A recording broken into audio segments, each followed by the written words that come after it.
Now let's talk about something else that China seems to be disrupting. The US-Europe bonhomie. French President Emmanuel Macron was in China over the past few days. He held talks with China's Xi Jinping. He discussed the war in Ukraine and the tensions over Taiwan.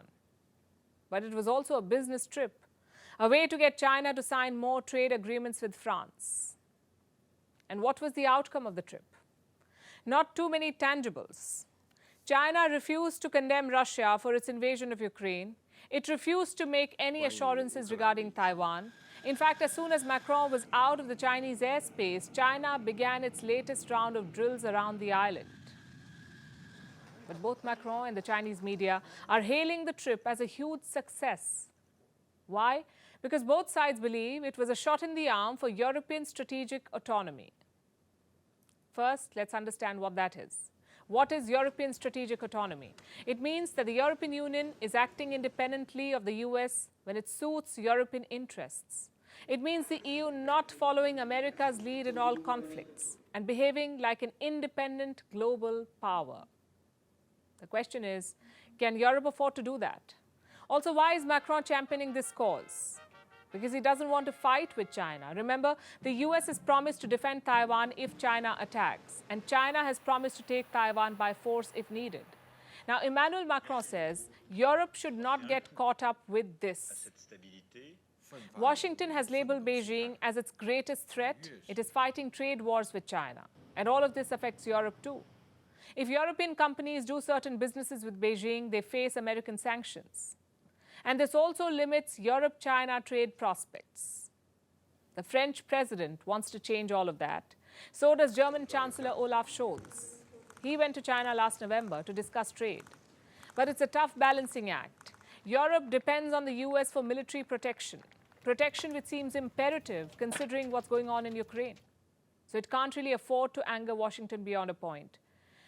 But Emmanuel Macron says the EU should not follow the US policy everywhere, that European nations should not become American vassals, because they will suffer in the event of a US-China conflict. It's typical Europe.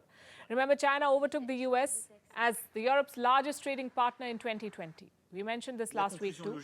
Now, Europe is suffering a cost of living crisis, mostly because of the war in Ukraine. And China's help will be essential in getting European economies back on track. So Europe is not very keen on this whole talk of decoupling with Beijing. They are more keen on what Macron is advocating. Ignore the US and keep dealing with China. It's like having your cake and eating it too. Just under the fancy label of European strategic autonomy. Now, of course, China wants all of this to happen as well. Trade with Europe would continue to boost China's economy. It also drives a wedge between America and its traditional European allies. It's a win-win for Beijing, really. And that could explain why China rolled out the red carpet for Macron over the weekend. He was invited to tea ceremonies. He was speaking at schools and basically swarmed by a fawning Chinese audience, like a French emperor visiting the grand Chinese court. And Macron wants the world to lap it all up. This is what he put up on his Twitter handle today. Alors, oui.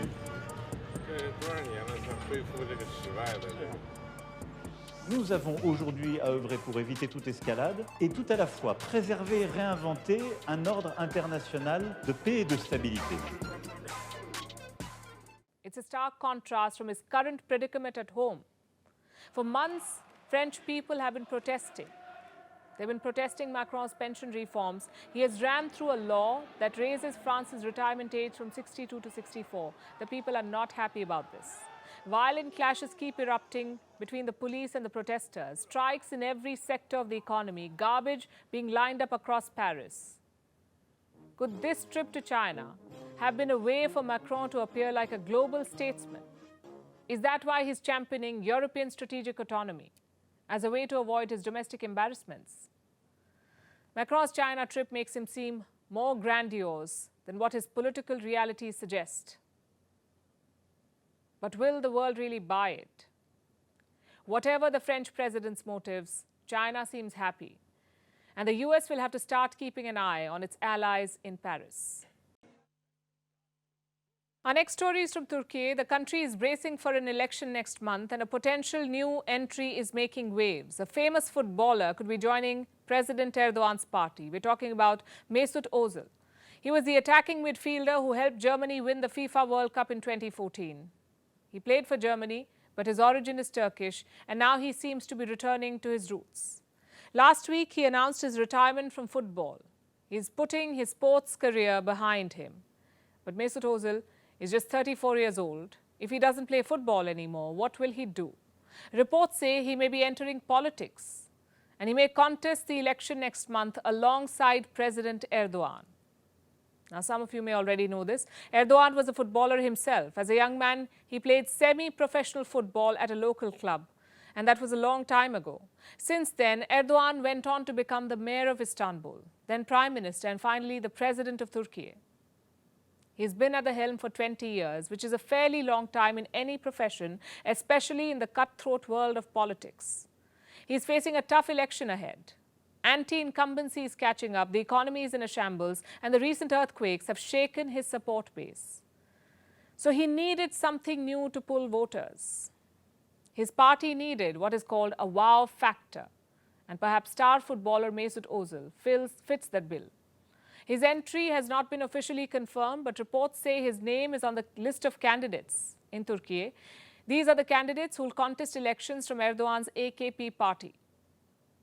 Remember, it's not just a presidential election. Voters in Turkey will also be choosing the new parliamentarians. And Ozil is expected to run for parliament from a place called Zonguldak. It's his hometown in northern Turkey. And President Erdogan has been dropping hints about this recently. He said that there would be, quote-unquote, surprising names in the list, including that of a spokesperson. The local media have connected the dots, and they believe that Mesut Ozil is that surprise entry. The man is not alien to the world of politics. He has openly taken up issues that he feels strongly about. Recently, Ozil called on his Twitter followers to show solidarity with Palestine. He posted a photo of himself wearing a T-shirt that said, "Freedom for Palestine." Ozil is also an outspoken critic of China, particularly its treatment of Uyghur Muslims in the province of Xinjiang. His views have landed him in trouble in the past. From 2013 to 2021, Mesut Ozil played for Arsenal. He was among the club's most important players, also considered one of the finest in Europe. But Arsenal sidelined him, or is said to have sidelined him, because of his political positioning. Interestingly, he shares Erdogan's views on a lot of issues. They're believed to be close friends, although decades apart in age. Mesut Ozil has openly acknowledged his close relationship with President Erdogan. In 2019, Erdogan was the best man at Ozil's wedding. And now, when he faces the toughest election of his career, Ozil could be joining ranks with him. The opposition has united against the president. 6 parties have joined hands with the main opposition party in Turkey. In a survey last month, more than 44% of the respondents said they would vote for Kemal Kılıçdaroğlu. And who is Kılıçdaroğlu? He's Erdogan's biggest challenger in this election. In a direct contest with Kılıçdaroğlu, Erdogan is trailing by more than 2 points. As things stand, Turkey's presidential election will probably head to a second round. That happens when neither candidate is able to secure 50% of the vote. This is where Erdogan stands. He needs fresh blood in his campaign. He needs the support of the youth, which explains Mesut Ozil's possible entry. But the political arena is very different from the football field. Can the star player score a goal for Erdogan? We'll have to wait and see. Now we have some tragic news from Nigeria. The daylight massacres continue there. Last week was a particularly bloody one. Close to 75 people were killed in 2 separate attacks. Meanwhile, 80 others have been kidnapped, mostly children and women. Entire families have been destroyed. Nigeria's government has no plan, it seems, to control these mass killings. Tonight, we'll talk about the broken law and order system in this country. Why have killings and abductions become the norm? Also, what are the factors fueling this fire in Nigeria? Here's a report. This is Nigeria on the western coast of Africa. And this is Nigeria's Benue state. Last week, at least 74 people were killed in the state. By whom? Gunmen. There were 2 separate attacks in the state last week. The first was on Wednesday in the remote Umogidi village. Here, herdsmen are suspected to have killed villagers at a funeral. Authorities say 46 bodies were recovered after Wednesday's attack. The second attack came on Friday. Eyewitnesses say gunmen arrived at a camp for internally displaced people and started shooting indiscriminately. At least 28 people were killed in this attack alone. And in Nigeria's Zamfara state, 80 people have been kidnapped. They're mostly women and children, abducted by armed gunmen. Zamfara is a hotspot for kidnappings. And last month, jihadists killed 37 fishermen in northeast Nigeria's Borno state. These are just incidents which got reported. Most of the violence that goes on in Nigeria fails to even make it to the news cycle. So the situation on the ground is much more perilous. There's a reason why violence is spiraling in Nigeria. The population is growing, and a growing population means the agricultural needs of the country are rising. There's more area available for farmers, while the land available for herders to graze their cattle is shrinking. They clash regularly, and it results in daylight massacres.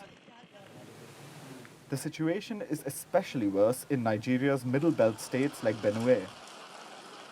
Here, fault lines between farmers and herders overlap with ethnic and communal tensions. This is a region where the Muslim majority north meets the Christian majority south. So there's a lot of social friction. The state of Benue, where over 70 people were killed last week alone, is a particularly sensitive one. It's one of the states hardest hit by violence between herders and farmers. Here are some staggering numbers. Between 2011 and 2016, communal land conflicts claimed at least 2,000 lives every year in Nigeria's middle belt alone. That's at least 10,000 lives lost in just 5 years. These daylight killings are rising because there seems to be no fear of the law. Nigeria is battling a 14-year-long jihadist movement in the country's northwest. In the southeast, separatist forces keep mounting their own attacks. And then there's the Middle Belt region, where communal violence poses a significant challenge. Here, heavily armed bandits ransack entire villages and kill people with impunity.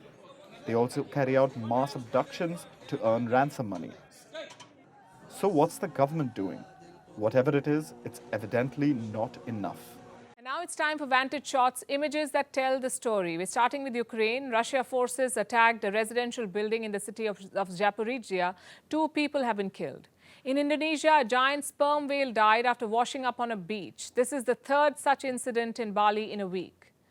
Meanwhile, a town in Finland held a reindeer racing championship. In the US, divers and snorkelers participated in a fun Easter egg hunt. And finally, we're taking you back in history, what happened on the 10th of April. Titanic started its journey from England. The year was 1912. Titanic was the world's largest and most luxurious passenger ship of the time. It was traveling to New York. Its builders said the ship was unsinkable. The so-called technological marvel could not survive an iceberg. We all know how it ended. It sank, and so did the aspirations of voyagers and the overconfidence of the builders. More than 1,500 people, in fact, died. We're leaving you with this. Thanks for watching. We'll see you tomorrow.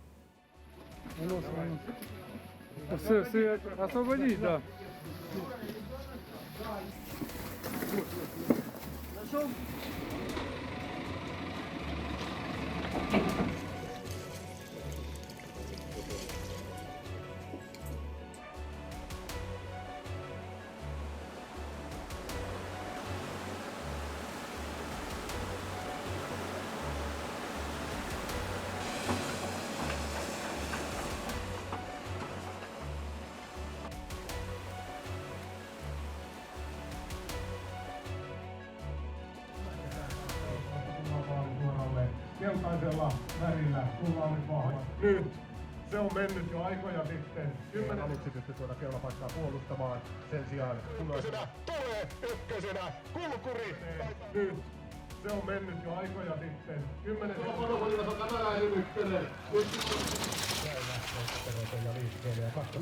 Lähelle tulee, todella lähelle, erittäin lähelle, ei aivan riittäin. Loiskasta tuo loppusuora.